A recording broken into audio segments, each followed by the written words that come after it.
Hello, I'm Sarah. This is Hardcover Hearts. And this is my week of reading wrap-up where I talk about the books that I read, what I'm currently reading, and then potentially could read next week based on my mood. Before I get started on the books though, I made a rookie mistake when I launched my video last night for the culmination of the Anita Brookner project. I called it Why and How to Read Anita Brookner, kind of akin to the video I did for reading Marcel Proust's In Search of Lost Time. In YouTube, as you go to edit, there's a button that says Alert Subscribers, and I forgot to hit that. Now, I don't know what this means in terms of people watching and views and all of that, but I did want to take a moment and just let you know that it's finally out there. For those of you who have had to listen to me talk about this project for over 2 years, every single month, you can go and look at that video. So I wanted to make mention of that. The second thing I wanted to let you know about was I also put together a project. It's going to be a group project, group read-along for reading Shirley Hazard's collection of fiction and her short story collection. And so that'll be 5 books, and so this will take 5 months. We'll read it slowly over 5 months. There's still time if you're interested. I'll put a link to the video and the sign-up form for those below. The Shirley Hazard will start next month in February and go for 5 months. Okay, so that's having that done and out of the way. Let's get started with the books. So the first thing I wanted to talk about was a book that I finished just at the very tail end of December, but I didn't get a chance to talk about it, and I wanted to talk about it here. The book is Joan is Okay, and this is by Weike Wang. This is a contemporary novel. It's set in New York City, and we have Joan, who's a 30-something single woman who is in love with her job. She is a doctor in the ICU, and she cares deeply about her role. This is something she's been working for her entire life. She loves being in the hospital. She's committed. This is kind of her entire life is wrapped up in this hospital. And she doesn't really have friends. She doesn't really have a life outside of this hospital. And some factors come to play that really throw her off balance in a major way. And it comes in different increments that kind of create these seismic shifts. And so one of them is that she's got this very obnoxiously, overly aggressively friendly new neighbor. And she doesn't really know how to set boundaries. She has a bunch of HR department types of things happen that are quite amusing, kind of satirical things that are going on. And then there's some kind of deeper, more challenging things happening, like the death of her father. Like a visit from her mother, things that are kind of deeper and rock her foundation a little more than others. But culminatively, they all really do a doozy on her and cause her to think differently about what she wants from her life, and she's kind of forced to step away, which she doesn't want to do. I thought this was really smart. It's funny, it's witty, it's wry, but it's also really thoughtful about a lot of the stereotypes about Asian Americans and the immigrant experience, the Asian as model minority, the Asian woman as the dutiful daughter. A lot of these tropes and these stereotypes are really explored through Joan's experience, and centering her and what she wants from her life. And I thought it was so very well done. Now, this has been on a lot of people's end of year lists, and I can see why. I thought it was very, very good. So very glad I saved it to the my kind of end of year December reads. Next up, I also, as part of like this end of year big reads, I kept seeing this one everywhere, and I had gotten it from my Book of the Month Club. This is Tomorrow and Tomorrow and Tomorrow by Gabrielle Zevin.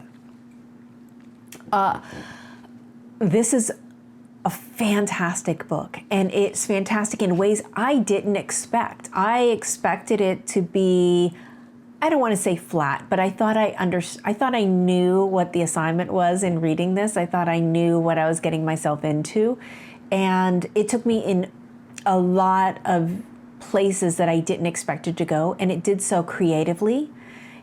She's a very good writer, and this had a lot of emotional peaks and valleys to it.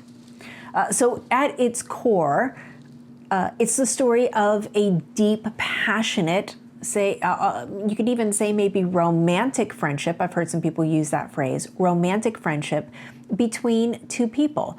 And we go back to with these two people, it's Sam and Sadie. And we go back and see their history as children kind of growing up together and being each other's comfort and each other's soul person who kind of got them. This book is set in the world of gamers and game creation, and it's so much about creatives and the challenges with partnering with other people and building something together and the challenges of that. It could be in the world of business, an entrepreneurial vibe. It could be any of these kinds of things, any kind of partnership that gets challenged and frayed by those stresses that come with that.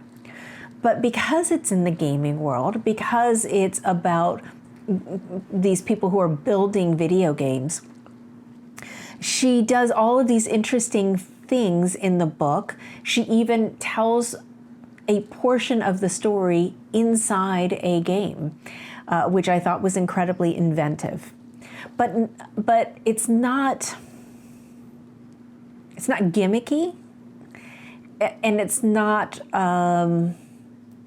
It doesn't feel put on. There's sometimes where a book is a little too clever for its own good, and I tend to dislike those.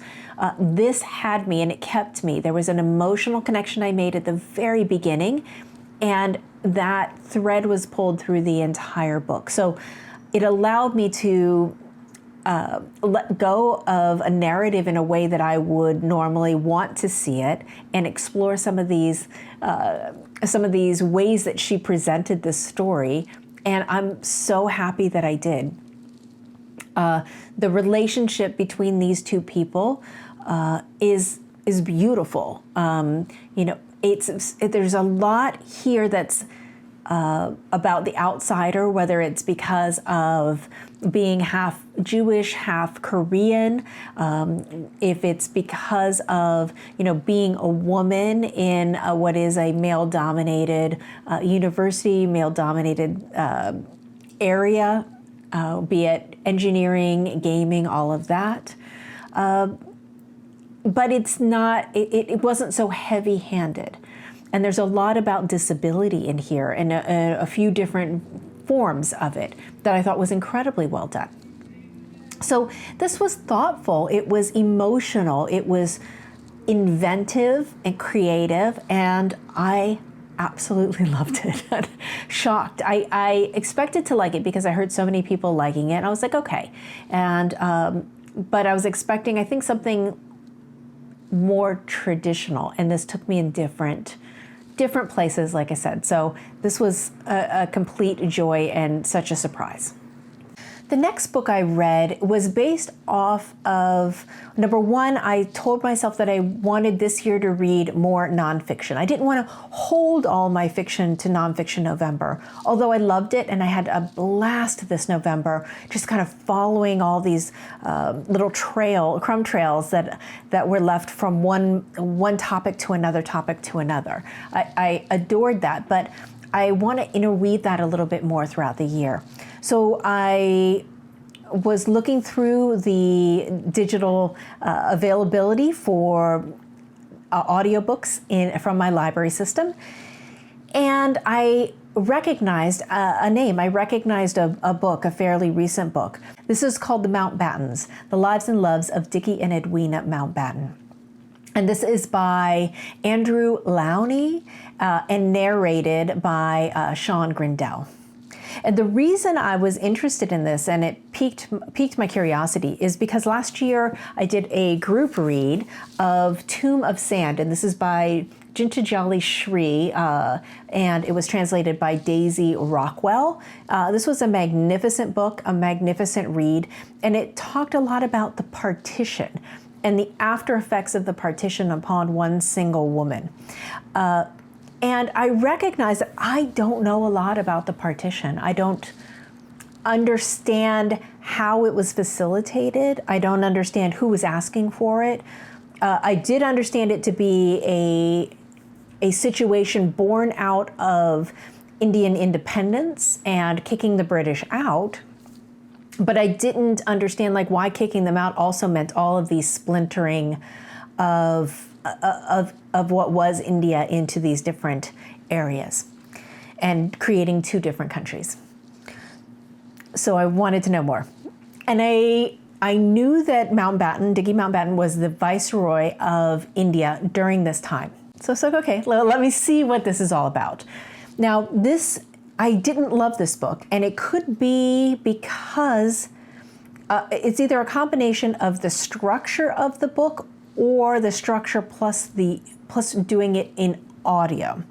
So I usually love an audio narration of a nonfiction book because it's like listening to a long form podcast, and you kind of learn things and you kind of take things in, and I really do love the experience of listening to nonfiction.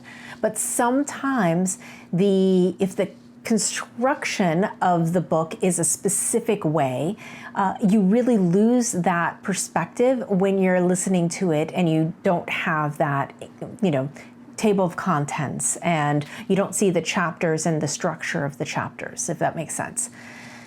So in this book, the narrator, it seems like he told a chronological story and then did a kind of summary of analysis at the very end.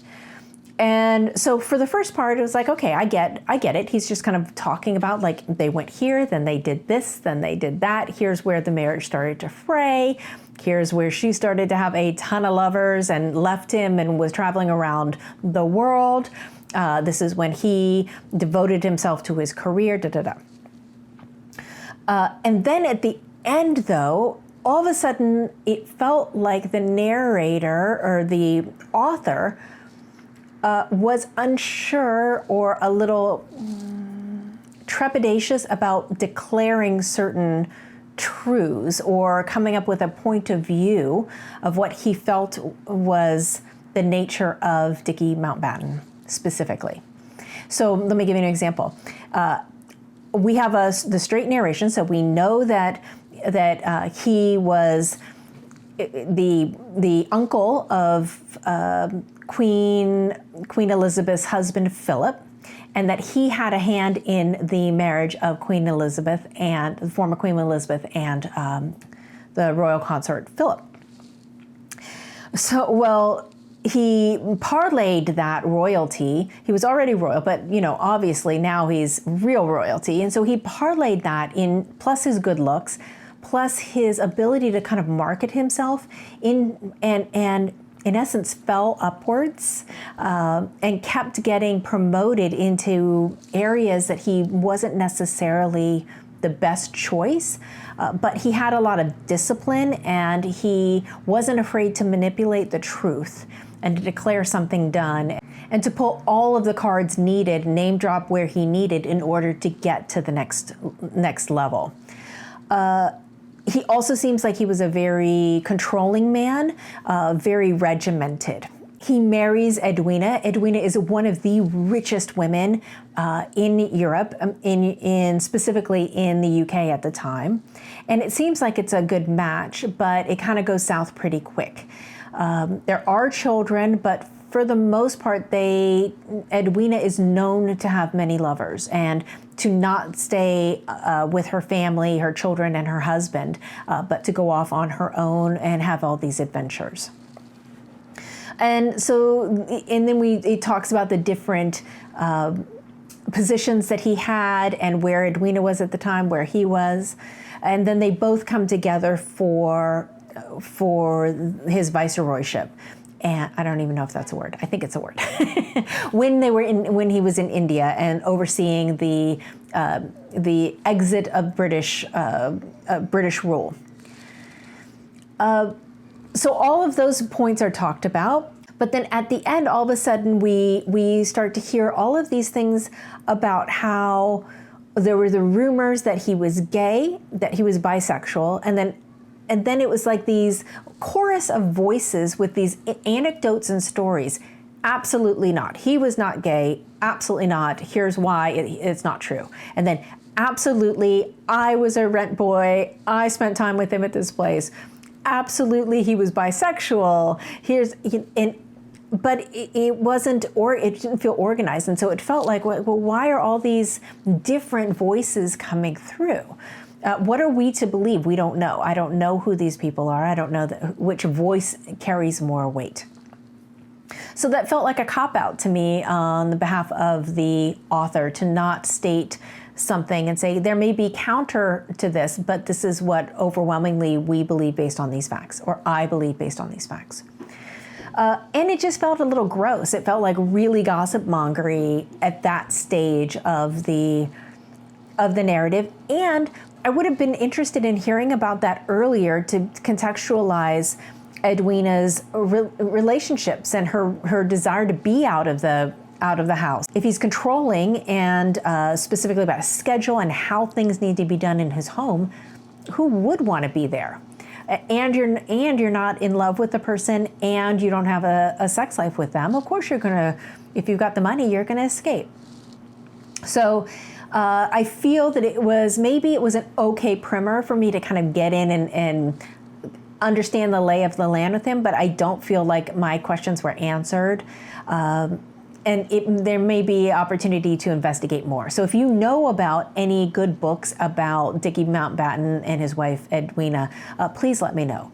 And I have to say, I actually think she's a much more interesting character than he was. It seems like she did a lot of humanitarian work, but I'm not sure if that was humanitarian work under the guise of countering and leaving a good position about England, or if it was really from a desire to do good in the world. So yeah, mixed bag there. But let's talk about what I'm currently reading. So I can't talk about this yet, but I just finished this morning. I've been reading this with Leo at Leo's Little Book Life on Instagram. And this is Babel. It has a very, very long name. Let me find it. Or The Necessity of Violence, an Arcane History of the Oxford Translators' Revolution. And this is by R.F. Kuang. I'm not going to talk too much about this because he and I have to have our final check-in, so come back next week and I'll be talking about this for sure. I also started the group read. This is a continuation of one that we did in November for Olivia Manning's Fortunes of War saga. So in November, we read the Balkan Trilogy, which was absolutely amazing. And so I proposed that we get together in January and continue with this. So this is the next trilogy, and this is called the Levant Trilogy. Can't say too much about this, except that I just had my first check-in with everyone today and enjoying it tremendously. Then on audio, I'm listening to something that Reiner Reeds put in one of his tops, and I for the year, and I saw that and I thought, I've got that book, but I'm reading so much text right now that I needed an audio. I had finished my last audio, needed a new one, and so I went to the library to see if this was on hand in any of the library systems that I am connected to, and sure enough, it was. This is Jonathan Coe's Middle England. This is so good so far. I'm listening to it in audio, as I said. this is, it's really, Brexit is the key thing during the time when the referendum was being done. And we're following a bunch of different people in the middle of England, like Birmingham area. And they're all these different points of view about what the state of England is as they live their lives, you know, and how they deal with each other. And having lived through America's tension that we're having, it felt, I mean, it's almost like sympathetic interest to read to read the point of view of all these other people who are going through their own challenges with something so fundamentally difficult as getting out of the EU. So far enjoying it tremendously. I'll also have that to talk about next week. This makes me laugh. So I thought after my last wrap-up video, I thought maybe I'm a short story reader because I read 2 short stories that blew my mind. It was At the Hairdressers by Anita Brookner, her very last publication, which was a short story. And then Helen DeWitt's The English Understand Wool, which was put together by this company, which is Storybook ND, which is New Directions little short story, really lovely done. So I was like, okay, it's January in Japan. I want to read a Japanese author. Let me try this one, which I had already purchased. This is 3 Streets by Yoko Tadawa, and it is translated from the Japanese by Margaret Mitsutani. No, I may have backtracked. I spoke too soon. I don't like short stories, or I should say, I don't like weird short stories. These are ghost stories, and they border on surreal, odd, feels like poetry in some cases, which I can get into, and I'm like, oh, okay, I'll go with this. But then it's just abrupt and strange, and I don't get it. So I'm struggling again. Yeah, so I'm not going to give up though. So I'm going to finish this, and stay tuned for my review of that next week, but it doesn't bode well. Then next week I'm going to start this maybe later on today. I have 2 books from my In Real Life book club that I'm meeting next week. The first is The Trees that we're reading as part of our Booker shortlist. This is by Percival Everett, so looking forward to getting into that. And then the other is 3 Summers. This is a beautiful edition. This is by Penguin, European Writers Edition. And this is by Margarita Liberacki, and it's translated from the Greek by Karen Van Dyke. Haven't started these, but looking forward to those. So that's it. That's what's on deck. I would love to know, have you read any of these? Do you have any suggestions about the Mountbattens? Any good books that you would recommend? Movies, anything like that? And I guess that's it for me for now. Thank you so much for watching, and I'll look forward to talking to you again soon. Bye.